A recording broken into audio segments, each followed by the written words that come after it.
Olá, pessoal do Café com Leitura e você, sejam bem-vindos de volta. Vamos continuando o capítulo número 6 do livro O Poder da Presença. O comportamento não verbal funciona por muitos canais, expressões faciais, movimentos oculares, olhares fixos, direção e postura do corpo, gestos de mão, modo de andar, tom, volume de voz e etc. As psicólogas sociais Dana Carney e Judith Hall estudaram minuciosamente a linguagem corporal poderosa e a linguagem impotente. Em um conjunto de pesquisas, pediram aos participantes que imaginassem como pessoas poderosas se expressariam não verbalmente. Eles receberam uma longa lista de comportamentos e deveriam selecionar aqueles típicos das pessoas poderosas.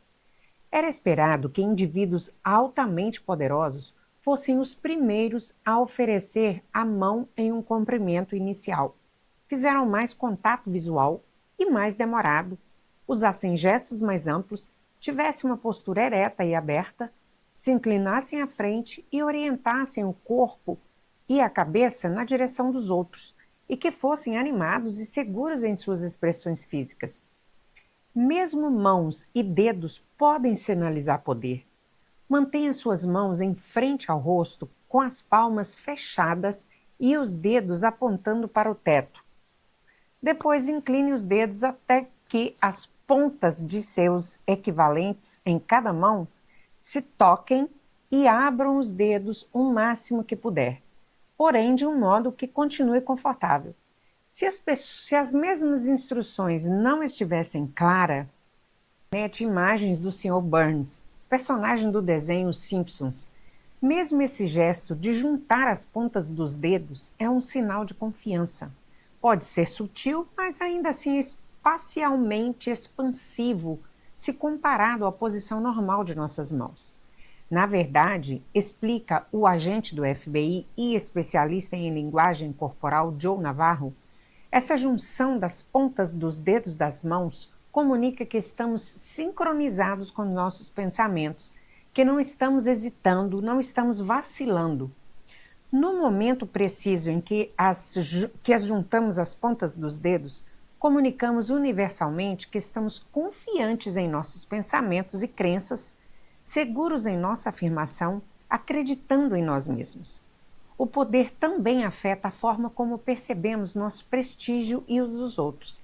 Sentir-se poderosa até leva a pessoa a superestimar a própria altura. Como isso é possível? A maioria de nós sabe a própria altura. Será que o poder vai fazer com que a lembremos erroneamente? Claro que não. Sei que tenho 1,50 m de altura o tempo todo, independentemente de quão confiante ou forte esteja me sentindo. Mas meu julgamento da altura relativa está sujeito à subjetividade. Os psicólogos Michelle Duggan e Jack Gonzalo demonstraram numa série de 3 estudos que as pessoas, independentemente de suas alturas reais, tendem a escolher um avatar alto em jogos de realidade virtual para representar melhor a si mesmas. E num par de experimentos conduzidos por And e Epp, participantes preparados para se sentirem poderosos subestimaram o tamanho de um desconhecido numa fotografia e de outra pessoa com quem haviam interagido durante o estudo. Em suma, o poder faz com que nos enxerguemos mais altos do que realmente somos e os outros mais baixos do que realmente são. Mas serão esses comportamentos aprendidos ou fruto de algo mais fundamental? Ou seja, a linguagem corporal é culturalmente aprendida ou inata? Resulta do aprendizado ou da natureza?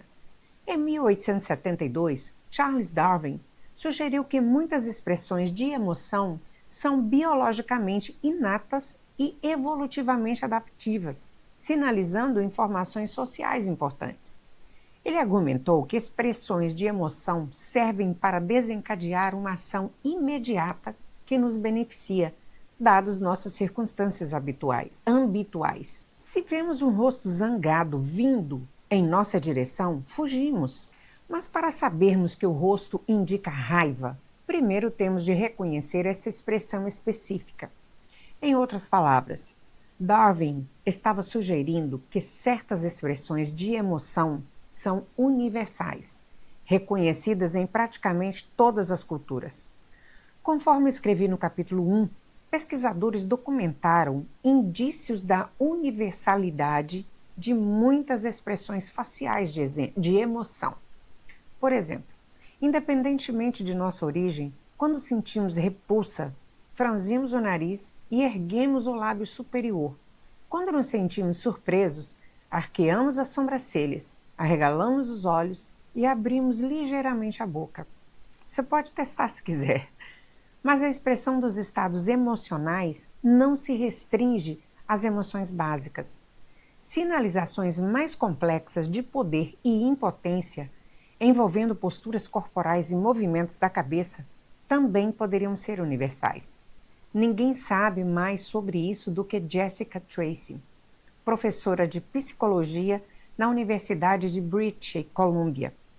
Tracy estudou amplamente a emoção complexa do orgulho, que resulta de sensações de poder, força e vitória. E suas pesquisas mostram que ele pode ser uma parte evoluída de todos nós, ideia também proposta por Darwin. O orgulho domina o corpo inteiro. Conforme relatam Tracy e seus colegas, a expressão de orgulho típica inclui uma postura ampliada e ereta, cabeça inclinada ligeiramente para cima, cerca de 20 graus, um leve sorriso e braços com mãos nos quadris ou posicionados acima da cabeça com punhos cerrados. Em um estudo que ela e Richard Robbins divulgaram em 2004, estudantes universitários viram imagens de pessoas posando com expressões de orgulho, felicidade e surpresa, e tiveram de descrever a emoção que viram.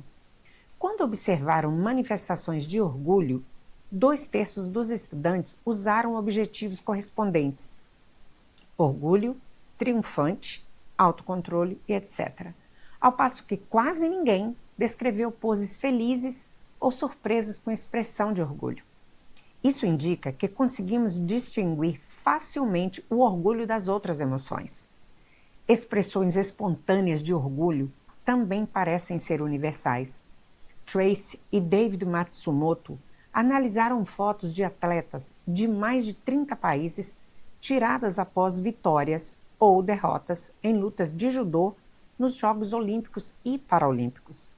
Atletas do mundo inteiro tendem a exibir os mesmos comportamentos após a vitória: sorriso, cabeça inclinada para trás, braços erguidos em V, peito estufado, ou derrota, ombros caídos, queixo para baixo e peito encolhido.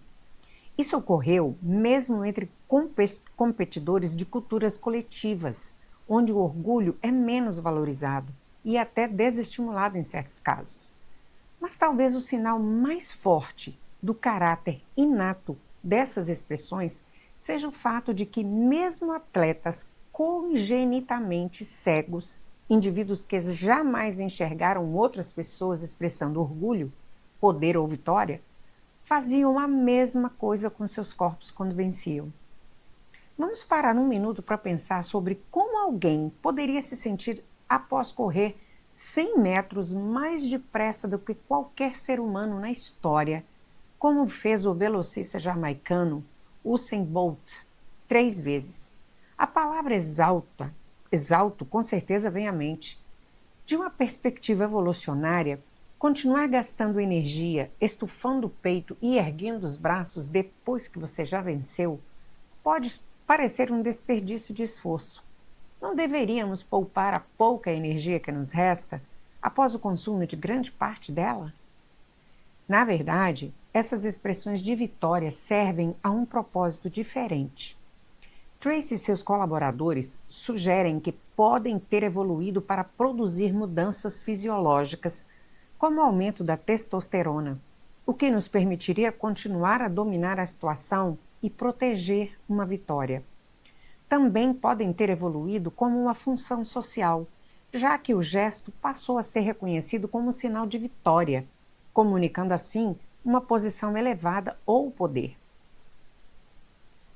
De fato, as pessoas automaticamente interpretam exibições de orgulho como sinais de status.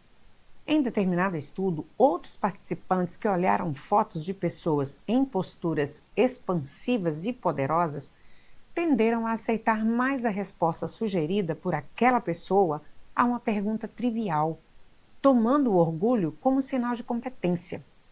Os sinais comunicados por essas exibições podem ser tão fortes que neutralizam ou superam outros indicativos do estado de uma pessoa. Em um estudo de 2012, Tracy e seus colegas mostraram a voluntários uma imagem de um homem descrito como o capitão de um time e outra de um homem descrito como o auxiliar que leva água aos jogadores.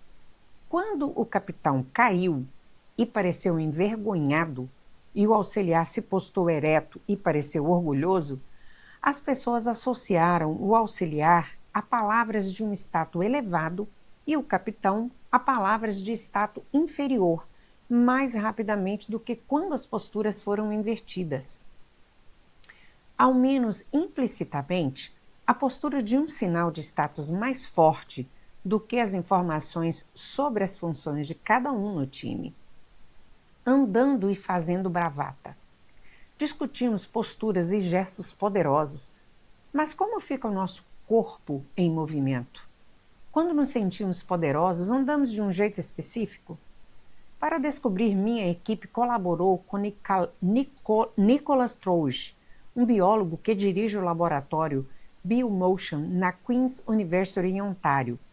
Trouge e seus colegas estavam ampliando a análise computacional avançada a dados de movimento tridimensionais, captados com precisão incrível por uma técnica chamada captura digital de movimento, para identificar a relação entre movimento biológico, o movimento de um corpo, e diferentes emoções como felicidade, tristeza, relaxamento e ansiedade. Vou ficando por aqui.